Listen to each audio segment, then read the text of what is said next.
kalimat ini. Orang pintar itu selalu berpikir dulu baru bicara, bukan bicara dulu baru berpikir. Memang kalimat itu lahir dari pemikiran. Berpikir dulu baru akhirnya lahirlah kalimat.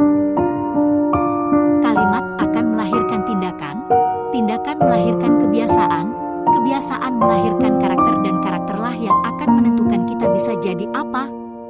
Bisa baik atau juga bisa buruk. Kalimat yang digunakan bisa menentukan arah perspektif cara berpikir kita. Pada saat kita mampu mengendalikan kalimat kita pada saat yang tepat, pada timing yang tepat, insya Allah kita akan disukai banyak orang. Konten ini bisa membawa kita menjadi orang yang menyenangkan dan terlihat pintar.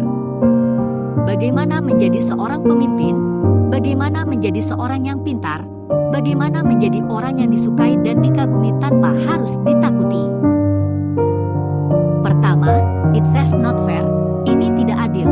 Kalimat ini harus dihindari oleh orang-orang pintar karena mereka tahu kalau mereka memakai kalimat tidak adil, itu sama saja kayak anak-anak. Anak kecil kalau mendapatkan perlakuan yang tidak adil, dia akan langsung berontak, ini tidak adil, ini tidak adil. Jadi kalau kita menggunakan kalimat itu, sama saja kita kayak anak-anak. Kita kelihatan tidak dewasa dan begitu naif. Jika Anda merasa keputusan itu tidak adil dan memang benar-benar tidak adil, Anda bisa menggunakan kalimat yang lain ketimbang "it is not fair", ini tidak adil. Boleh saja Anda bertanya atau Anda bilang, "Kenapa kok saya tidak mendapatkan itu? Apa yang harus saya lakukan supaya bisa mendapatkan itu? Supaya saya bisa meningkatkan kinerja saya lebih baik lagi. Ini lebih baik daripada kalimat, ini tidak adil." Kedua, ini bukan salah saya. Pada saat terjadi masalah kalimat ini kerap muncul. Apalagi dalam grup atau dalam tim. Menyalahkan orang lain, itu adalah hal yang paling gampang. Orang pintar tidak pernah memakai kalimat itu, karena dia tahu apa konsekuensinya pada saat keputusan itu sudah dijalankan, keputusan itu menjadi tanggung jawab bersama. Jadi dia pantang menyalahkan orang lain. Orang pintar cenderung bertanggung jawab terhadap apa yang sudah dijalankan. Jadi kalau memang dalam satu grup atau dalam satu tim terjadi kesalahan, dia tidak akan pernah menyalahkan orang lain dan membela diri dengan berkata, "Ini bukan salah saya." Kalau sudah terjadi kesalahan, berarti itu kesalahan bersama.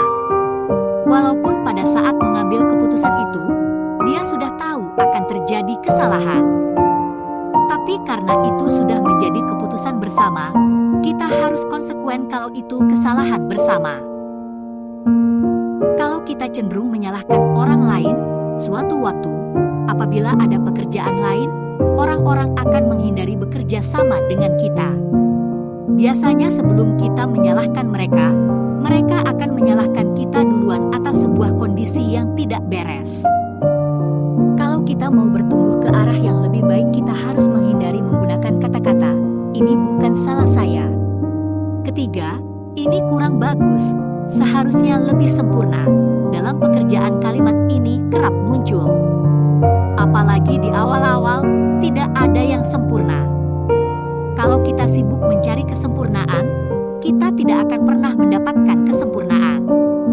Mengharapkan kesempurnaan sama saja mengarahkan diri kita menuju kegagalan. Karena memang tidak ada yang sempurna.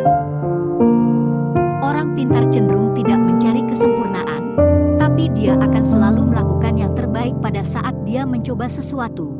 Dia belajar dari kegagalan untuk menjadi yang terbaik. Bukan mengharapkan kesempurnaan. Jadi jika Anda terus mencari kesempurnaan dalam pekerjaan, siap-siap aja Anda kehilangan yang terbaik itu. Keempat, ini di luar pekerjaan saya. Kalimat ini kerap muncul ketika mendapatkan tugas dari bos atau manajer ketika ditambahi pekerjaan. Padahal itu otomatis akan ada penilaian yang dilakukan oleh manajer atau bos kita. Apabila kita cuma menjalankan job deskripsi saja, berarti kita hanya bekerja untuk mendapatkan gaji dan untuk mendapatkan keamanan kerja. Orang pintar umumnya selalu mendiskusikan terlebih dahulu apabila dia melihat pekerjaan itu di luar job description-nya. Dia justru mendiskusikan dulu ke atasannya atau ke manajernya. Daripada dia harus langsung menolak mentah-mentah, siapa tahu kalau Anda menjalankan itu, jabatan Anda naik atau Anda akan mendapatkan penilaian plus dari bos Anda. Kita tidak tahu dengan melakukan diskusi tadi, akhirnya kita mendapatkan pemahaman jangka panjang kenapa itu harus dilakukan. Mengapa kita langsung menolak? Kan kita tidak tahu tujuannya. Jadi orang pintar tahu sekali dan tidak akan menggunakan kata-kata, "Ini di luar job description saya." Kalau itu tidak pantas, kita bisa menolak secara halus daripada langsung menolak mentah-mentah. Kelima, saya itu lebih pintar dari Anda. Kalimat ini juga kerap kita dengar di sekitaran kita. Orang-orang menggunakan kalimat ini karena pengen menunjukkan kesombongan dia. Pengen memperlihatkan kalau orang lain itu di bawah dia. Kalau memang Anda punya IQ yang bagus, kalau memang Anda punya tingkat kecerdasan yang bagus, kalaupun Anda memang lebih pintar daripada orang lain pasti mengakuinya. Kenapa? Karena Anda dibutuhkan di situ, tapi kalau itu keluar dari Anda, itu hanya pengakuan yang sombong dan Anda pengen diakui, padahal tidak diakui. Berhentilah bicara, saya itu lebih pintar dari Anda. Keenam, jangan tersinggung ya, nanti, kalau, tapi, bla bla bla, kerap terdengar di kehidupan kita. Biasanya setelah kalimat itu pada akhirnya menyinggung perasaan orang lain.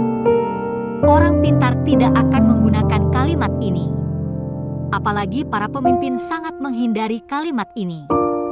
Awalnya memang sudah seperti itu, selanjutannya dia sudah defensif.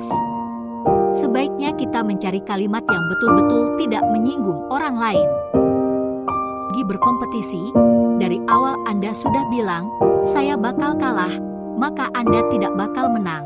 Tapi kalau dari awal Anda bilang, "Saya akan melakukan yang terbaik, saya akan menjadi nomor satu," dan Anda akan mengeluarkan tenaga Anda untuk menjadi nomor satu. Walaupun pada akhirnya Anda tidak jadi nomor satu, tapi Anda sudah memenangkan pikiran Anda untuk menjadi orang nomor satu. Kedelapan, serahkan sama saya, ini hanya butuh waktu semenit, saya bisa melakukan itu. Kalimat seperti ini juga cenderung kita dengar. Misalnya kita ke bengkel mobil untuk memperbaiki sesuatu yang rusak. Salah seorang mekanik mengatakan kalimat itu. Ternyata setelah dikerjakannya sejam lebih, tapi tidak kelar juga. Orang pintar sangat menghindari kalimat seperti itu. Kalau dia mendapatkan tugas, dia akan analisa baik-baik apa yang harus dilakukan, apa yang harus diperbuat, sehingga dia bisa menentukan berapa jam dia bisa mengerjakan itu, berapa lama dia bisa mengerjakan itu. Karena kalau kita membuat ekspektasi yang terlalu tinggi dan ternyata ekspektasi tersebut tidak sampai dengan apa yang kita kerjakan, kita akan mendapatkan nilai minus. Terakhir kesembilan, kan sudah saya bilang, kalimat ini juga kerap terdengar di sekitaran kita dalam kehidupan sehari-hari. Ketika terjadi kesalahan dalam grup atau dalam tim, misalnya terjadi suatu kegagalan proyek. Biasanya untuk melindungi diri, dia akan selalu berkata, "Kan saya sudah bilang, harusnya ini, harusnya itu." Padahal, di mana dia waktu keputusan itu diambil? Kan keputusan itu keputusan bersama. Kalau sudah keputusan bersama artinya menjadi tanggung jawab bersama dong. Sebaliknya apabila terjadi kesuksesan, kan menjadi kesuksesan bersama. Demikian 9 kalimat yang harus dihindari dalam kehidupan kita, agar kita menjadi orang yang dipandang pintar dan disenangi banyak orang. Assalamualaikum warahmatullahi wabarakatuh. Semoga sehat dan sukses buat kita semua.